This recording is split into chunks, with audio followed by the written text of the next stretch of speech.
Today I'm gonna show you the best beginner-friendly Warhammer speed painting techniques you've ever seen. How, you ask? Well, let's bring out this boy and build and paint him in under 8 hours, and trust me, you guys can do it too. Let's fucking go!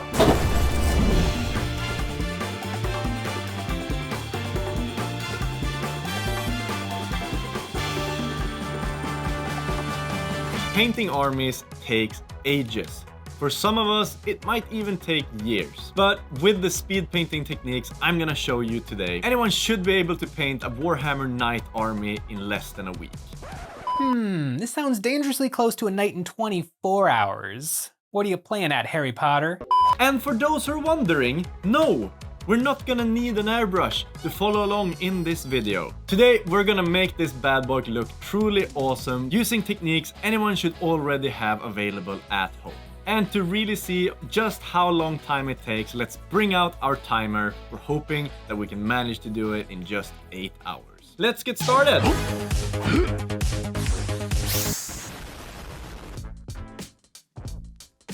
When it comes to building the miniatures, there's actually no real way of saving time if you really want it to look good. And trust me, I really do. So I cut out the parts, scrape them for mold lines if necessary, and then start to assemble the meat.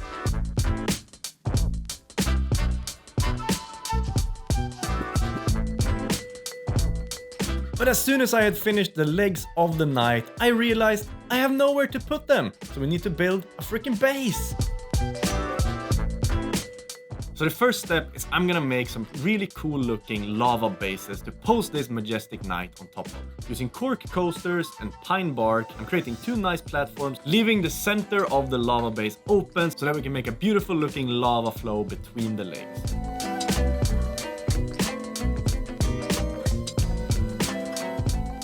With the base done for now, I will keep building the knight until we reach the final step, creating the lava.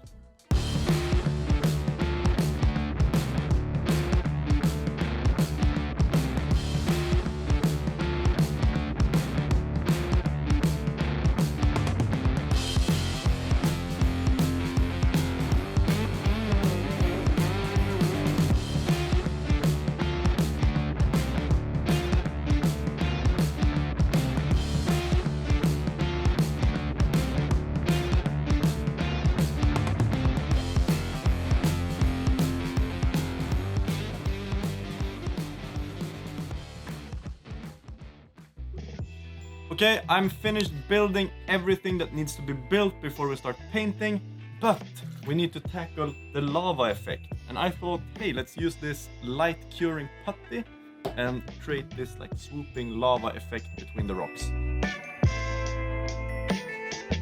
This is simply to create a layer of flowing texture to the base rather than the textured bases Games Workshop provide you with. Now, you can skip this entirely, you can use any kind of epoxy clay or epoxy resin, or heck, just using 2 layers of PVA glue might just work as well. However, all of those steps take much longer time to cure, and today we're looking to have fast ways into getting a playable army. So today we don't really want to spend too much unnecessary time building the bases.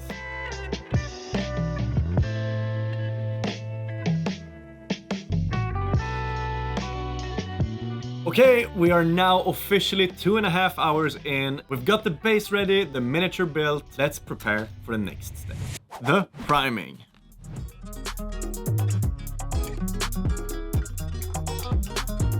If you really want to save time, we need to leave all of the panels unglued from the miniature. And instead, we tape them to a nice priming stick.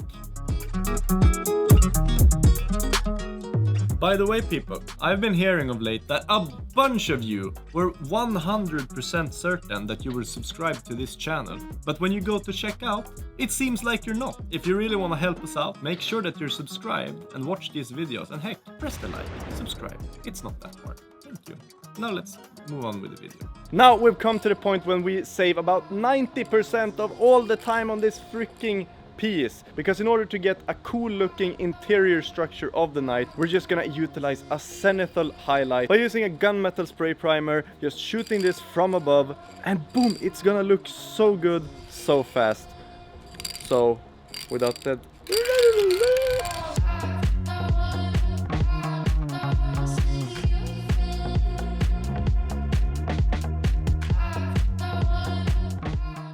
And while the body of the knight is drying from the primer, let's bring out the panels and give them a green spray primer. Now, in order for us to really make these panels look like they're painted and not just spray primed, we really need to mind the angle that we're shooting them. That's why I've stacked all of these panels up facing the same correct way. Then, by shooting everything from the same side, we know that we're gonna have the same lighting on all of the panels. And sometimes you can even add these little protective guards so you don't have a lot of overspray when spraying some pieces on the others. So now, bring out the dark green spray primer and give it the first quite generous zenithal highlight.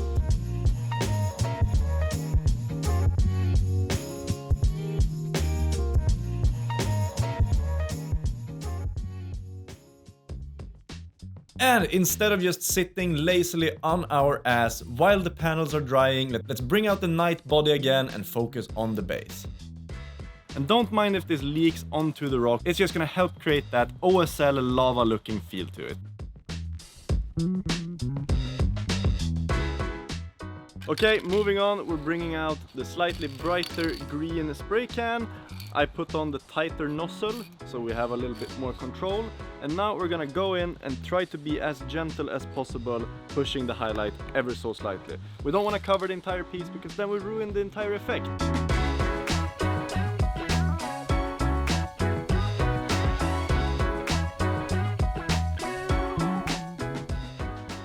Now, to do the first real painting of this video, we'll need to bring out the favorite tool of any hobbyist. Say it with me, the sponge. The thing when painting with rattle cans and even airbrushes is that we really don't get any texture to the miniature. So by using a sponge and adding some lime green highlights, we can start by building up the contrast and also adding textures at the same time. Just making sure to dilute the paint and try to press it lighter than you'd think. We don't want to leave random big chunks of paint, but rather build up a smooth transition following the general lighting established with the rattle can.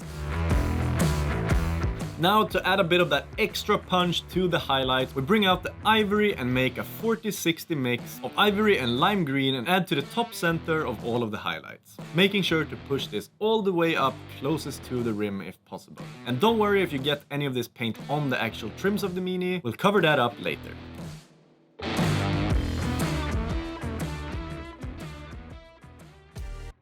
Next up on the menu, we'll be painting all of the trims on the panels. Now, to really contrast the intense green of the panels, I want a rich and deep gold for all of the trims. And luckily for us, this is super simple. Just start off by giving each trim a nice base coat of tinny tin.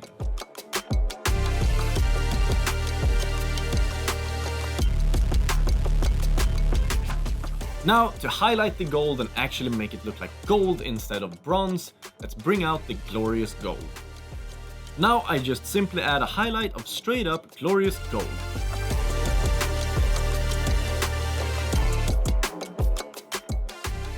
And while the glorious gold is still wet, I add some tinny tin and wet blend the edges of the highlight, making a smooth and nice transition. A trick to make it look as good as humanly possible in this step would be to follow the same general lighting as we did for the green, meaning that the highlight of the gold and the highlight of the green should be in the same areas.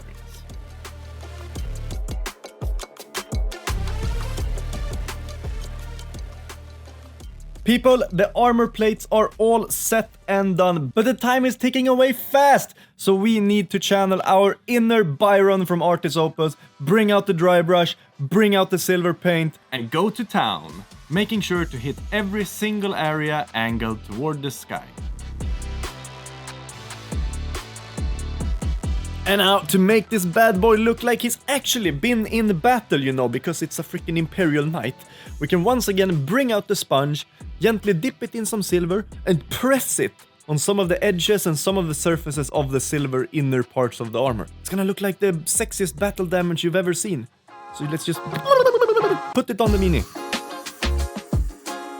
As you guys know by now, our website is freaking amazing, and it's all thanks to the amazing help from Squarespace. Using their templates to build up our website, like I don't even know how to program. But I managed to update the website, make completely new pages. Heck, just look at this page. I made this from scratch, and I don't even know what I'm doing, and it still looks beautiful. And if you guys are anything like us, we know that you are creatives. And creatives, you guys might want to start a side hustle, side business or whatever, or just maybe showcase your art online. For me and Emil, personally, I feel like having a website is just the best way of doing so and making it look like you're an actual professional. And even if you're like me and feel like you don't have any experience creating websites, thanks to Squarespace combining their over 2 decades of design knowledge with freaking brand new AI technology, creating their tool, Design Intelligence, they will literally hold your hand, helping guide you through the entire process. And I think building and painting a knight in 8 hours is freaking cool, but I honestly think that we could probably build like a freaking website in under 30 minutes. If you guys can do it in 15, I'll even send you a freaking cookie. So if you want to try it out, go to squarespace.com, completely free, build your website, and then when you're ready to launch it, just go to squarespace.com/Squidmar, enter the code Squidmar, and you get 10% off your entire purchase on a website or a domain. Links in the video description. Check it out. It's never been easier to do than right freaking now. With that said, let's freaking hurry up because the freaking timer is running out. Okay, people, the panels are done, the body is done, and that means it's finally time for the base. So people, lava bases, am I right? I mean, right now the time is really starting to tick away and I really need to speed things the frick up. So first, let's just super simply, super fast, give the rocks a nice and easy dry brush of some light flesh. Then we can move on to the lava.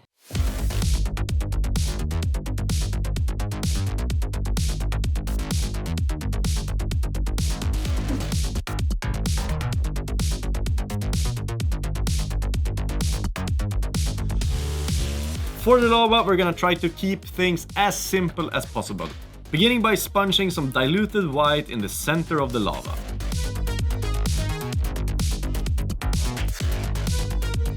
Then bringing out the brush, we can add some swirls and lines in the center of the lava with the same white paint. This will help create nice flow to the lava and not just look like a solid blob.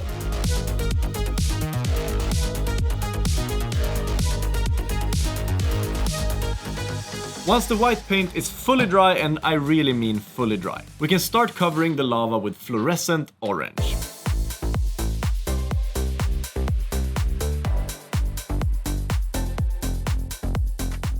This might take a few passes to build up the intensity, but trust me, it's gonna be worth it in the end. In this same step, we can also dry brush some of this fluorescent orange on the bottom half of the rocks to make the OSL effect from the lava look even cooler.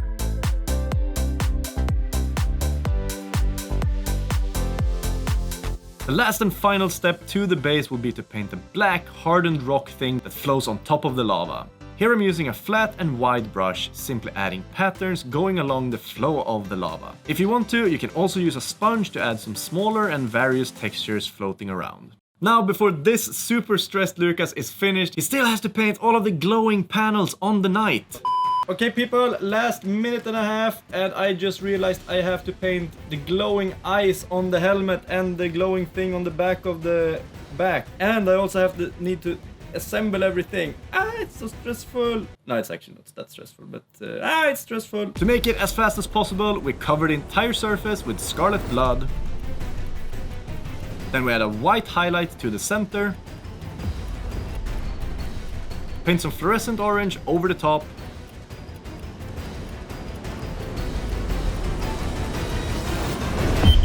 Okay, people, we are done. 8 hours has passed. We have something that's playable, and let's talk about it. So, after 8 hours of working on this bad boy, I really honestly feel like we have something that looks really freaking clean and really nice that I would love to play a game of Warhammer with. Is it perfect? Maybe not, but I really feel like for just being in 8 hours and only using tools and equipment that everyone should have, and if you already have the Squidmar Vallejo paint sets, you already have all of the paints I'm using in this video. However, I think it's now time to rewind the clock and run it backwards and see just how long it takes to take this from looking decent into something that looks really freaking good the Squidmar way. So without further ado, let's rewind the clock, bring out the airbrush, and go to town. First up, people, this bad boy needs some war paint, am I right? Because you can't really have a knight without freehands. That's just like the interdimensional laws of physics. So let's bring out some deck 10 and hop straight into some freehanding on this bad boy.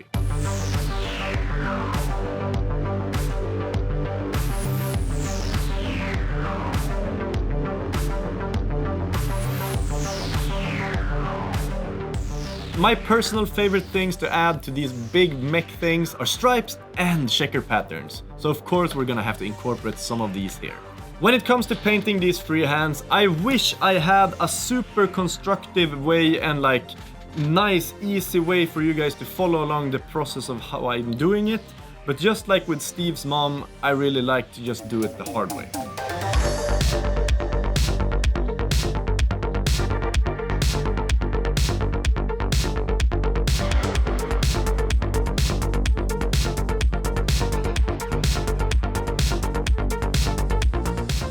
Now, using inks to push the shadows is a great way of increasing contrast and also bringing in some more saturation to the medium. To achieve the perfect consistency of the paint, I mix about 10 drops of ink to 3 drops of flow improver.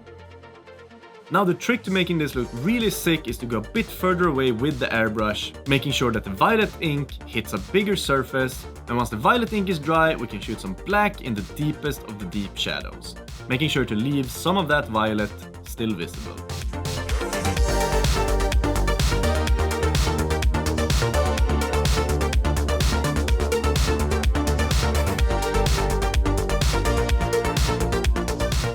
Once all of the inks are dry, there's one more secret little trick I want to give you guys to painting these and making it look like you've spent way more time than you actually have. And that is to add a pigment wash to some of the panels and most of the inner body of the knight. So we bring out our dry pigments, some flow improver or thinner, mixing this with some water in a small cup until we get a nice runny consistency similar to this.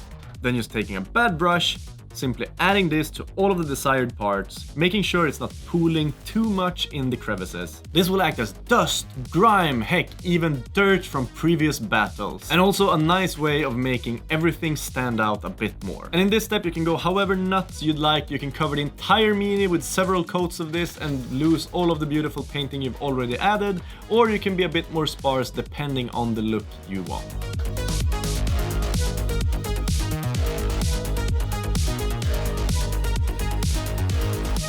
But with that, we have a freaking finished mini! And it only took 64 more minutes, meaning that we painted a knight in just a little bit more than 9 hours. How awesome isn't that? But with that said, I think it's time for a fucking grand reveal!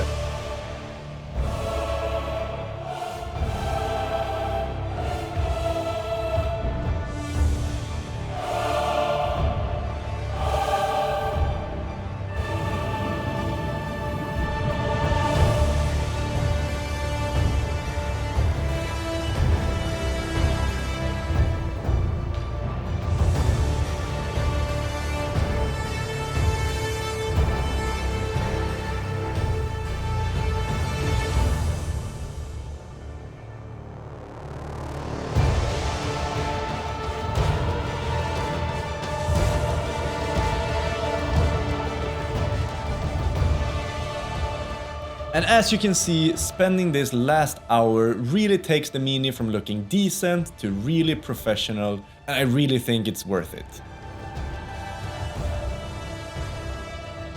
And as always, a massive thanks to this week's sponsor Squarespace for making sure that you guys can make the best looking websites you ever wanted. And also, massive thanks to our amazing patrons. Without you guys, we could literally not do this full-time for a living, especially these top donors. You're honestly amazing people. Thank you so much. If you ever wonder about the tools and things we use, we've got everything linked in the video description and on our website. So go check it out. With that said, have a great day.